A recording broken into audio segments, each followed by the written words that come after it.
peine entré, je me lançais dans le tourbillon de la valse. Cet exercice vraiment délicieux m'a toujours été cher. Je n'en connais pas de plus noble, ni qui soit plus digne en tout d'une belle femme et d'un jeune garçon. Toutes les danses au prix de celle-là ne sont que des conventions insipides ou des prétextes pour les entretiens les plus insignifiants.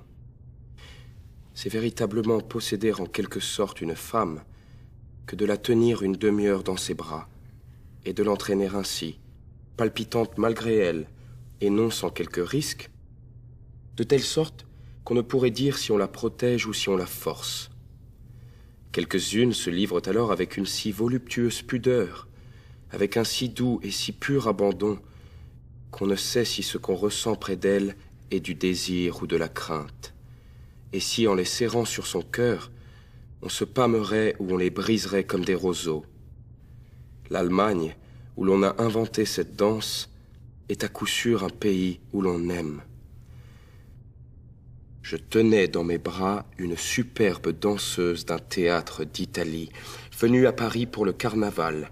Elle était en costume de bacchante, avec une robe de peau de panthère. Jamais je n'ai rien vu de si languissant que cette créature. Elle était grande et mince, et tout en valsant avec une rapidité extrême, elle avait l'air de se traîner. À la voir, on eût dit qu'elle devait fatiguer son valseur, mais on ne la sentait pas. Elle courait comme par enchantement. Sur son sein était un bouquet énorme dont les parfums m'enivraient malgré moi. Au moindre mouvement de mon bras, je la sentis pliée comme une liane des Indes, pleine d'une mollesse si douce et si sympathique qu'elle m'entourait comme d'un voile de soie embaumée.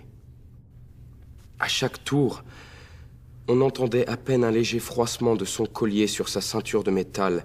Elle se mouvait si divinement que je croyais voir un bel astre, et tout cela avec un sourire, comme une fée qui va s'envoler.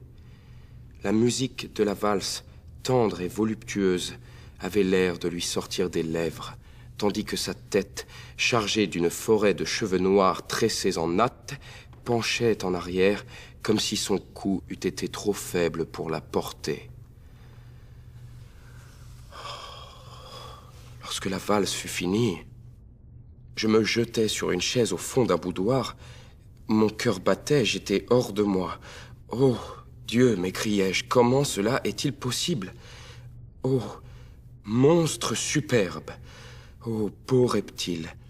Comme tu enlaces, comme tu ondoies, douce couleuvre avec ta peau souple et tachetée, comme ton cousin le serpent t'a appris à te rouler autour de l'arbre de la vie avec la pomme dans les lèvres.